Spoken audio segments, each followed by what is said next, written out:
April, when the Sinotrans Shanghai pulled into Botany Bay, some of Australia's most powerful drug investigators were secretly watching. It was the last act in a 2-year international investigation. 600 kilos of pseudoephedrine had been loaded on with cargo in Pakistan. But when the ship reached Australia, the drugs had vanished. The federal police were shocked. But what they revealed next was even more shocking. Ladies and gentlemen, the AFP yesterday concluded a 2-year investigation into a major international drug smuggling syndicate, which resulted in the arrest of 2 people here in Australia, 12 people in the Netherlands and 1 person in Bangkok. The Australian arrests netted one of New South Wales' most senior police. The New South Wales Crime Commissioner's right-hand man, Mark Standen, whose job was to expose drug dealers, was charged with conspiracy to import enough pseudoephedrine to make $120 million worth of the drug ice. Standen's boss, New South Wales Crime Commissioner Philip Bradley, had known about the investigation for nearly a year. We had a great deal of coverage of him through both physical surveillance and electronic surveillance, and that gave us some confidence that this was the only crime that he was involved in.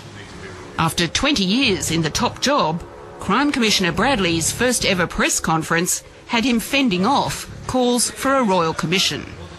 This is an isolated incident of one person engaging in crime. I don't think that justifies a royal commission. It is an organisation that takes seriously the responsibility it's been given to track down serious organised crooks, whether they're involved in money laundering, importing and selling drugs, and it's done that effectively. Since the recent events, how confident are you that it's doing its job properly? Well,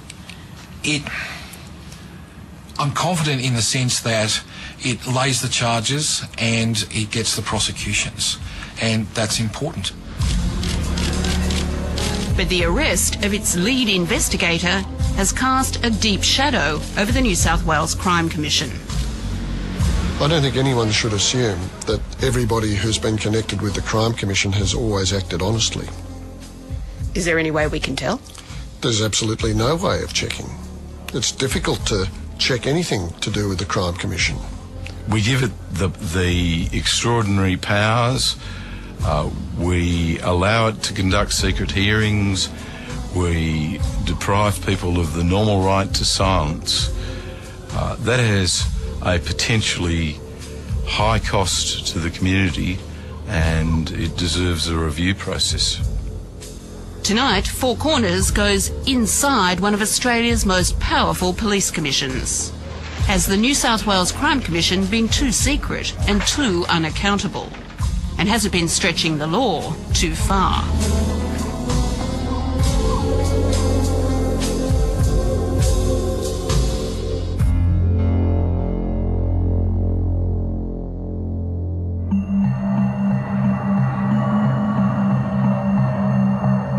One night in September 2002, Frank Ballas left his Sydney flat for a trip to Melbourne. A police task force, led by the New South Wales Crime Commission, knew he was going.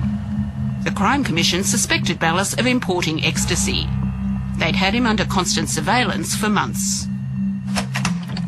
When Ballas left home, the Crime Commission task force secretly broke into his flat, turned on his TV to cover the noise, and searched every cupboard, every drawer, every piece of waste paper. After a few hours, they put everything back so Ballas wouldn't know they'd been there. In all, they did it 3 times.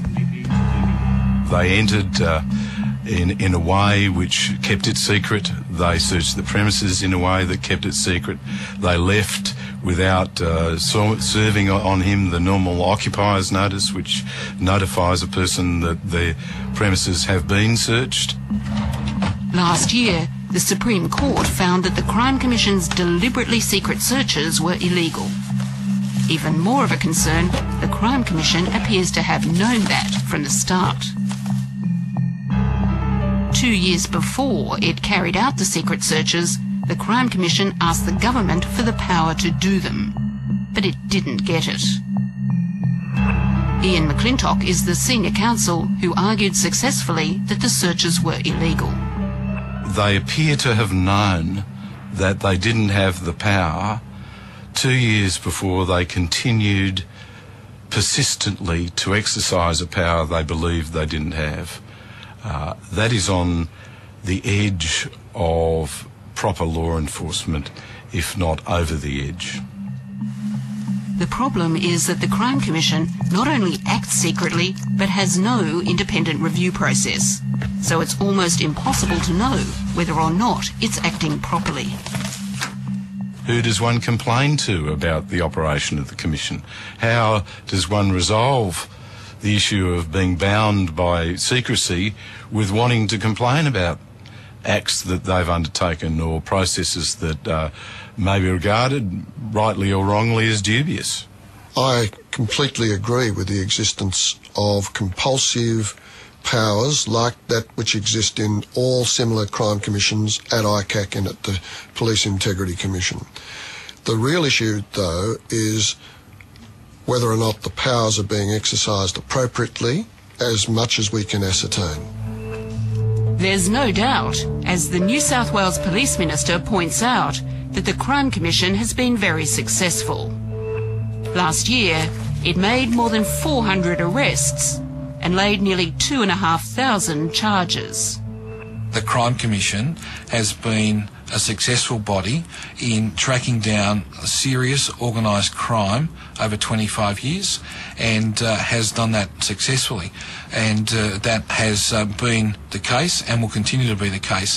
What we're going to be careful in all of this debate is to ensure that the Crime Commission can continue to do its job and that we don't play into the hands of the organised crooks and give them the opportunity to get off the hook. I directed these proceedings to be confidential. Mr. Harkin, please. The New South Wales Crime Commission was set up in the wake of the groundbreaking Costigan Royal Commission of the mid-1980s. I've been a bit shocked by the kind of things I've found out. I had no idea how pervasive crime was in the community. After Costigan, the federal government set up the National Crime Authority, giving it wide powers to investigate drug matters and organised crime. Soon, New South Wales Police wanted similar powers. In 1986, the Rann government set up the Crime Commission, but it didn't put in a similar review process. I think that the government of the day that initiated the commission was more interested in scalps than in process. I think there just was not enough thought given to how it is that this body would operate. It was assumed that there'd be no problems, that there would be no impropriety, but I think that seriously underestimated human nature. Over the years, the Crime Commission's powers have grown, but its review processes haven't. It has draconian powers. It has all of the powers that an investigative body could ever wish for. The Crime Commission can bug people, tap their phones, compel them to answer questions even when they choose not to or would choose not to. Philip Bolton is president of the New South Wales Criminal Defence Lawyers Association. Most other similar agencies have much more thorough systems of accountability. They would have parliamentary committees looking into them. They would have an internal inspector who has the power of a Royal Commission to investigate them. Even ASIO has an inspector and a parliamentary select committee. We don't need to know what they are doing, but we need to know that someone is monitoring what they're doing and certain checks and balances are being applied. Peter Robinson worked at the Crime Commission for 5 years. Early on, there were 3 commissioners. Now the commission is effectively one person. Crime Commissioner Philip Bradley has been in the job for nearly 20 years. There doesn't appear to be any sign of any checking or oversight of the Commission. It's just running its operations on a day-to-day basis as it sees fit, as the person on top sees fit. There has been significant concern within both prosecution and defence lawyers about a number of cases and activities of the Crime Commission, and they may be well-founded or ill-founded, but unless one has a review process and the matters can be investigated by someone, one will never know.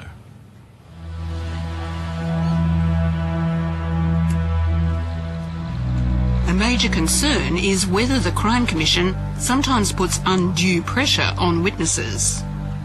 Earlier this year, Four Corners reported on the case of the assassinated New South Wales MP John Newman. Following our program, the New South Wales Chief Justice ordered an inquiry into the conviction of a former ALP councillor, Fung No, for Newman's murder. Now Four Corners has obtained a Crime Commission video which shows how the Commission dealt with a key witness in that investigation. The case turned on two crucial witnesses who can't be identified. One witness, who we called Tony, had originally been charged with the murder. The Crime Commission pressured Tony's mother, and Tony was told his murder charge would be dropped if he gave evidence against Fung No. Finally, Tony agreed. Tony's evidence also incriminated another man, Kwang Dao, who was later acquitted. His mum was threatening to kill herself if he didn't do what the Crime Commission wants. Then I feel more sorry for him than the anger or anything. This is the other key witness, who we've called John, who gave evidence against Fung No. This tape was made by the Crime Commission, showing the secret hearing it held before John decided to give police evidence. Philip Bolton, who wasn't involved in the Newman case, explains the process. A suspect would be summoned to appear at the Crime Commission. They must attend. They must not tell anyone about it. It's a criminal offence to tell your wife that you have to go to the Crime Commission tomorrow morning. When you arrive at the Crime Commission, there is sometimes a formal hearing. It's always in secret. The Commissioner presides. Questions are posed. The proceedings are recorded. You are compelled to answer questions whether you want to or not. Usually, of course, people are summoned only where the Crime Commission already has evidence that they've done something criminal. They are asked questions about whether or not they have committed any crime. If they tell a lie, or if the Crime Commission thinks they've told a lie, they're in serious trouble.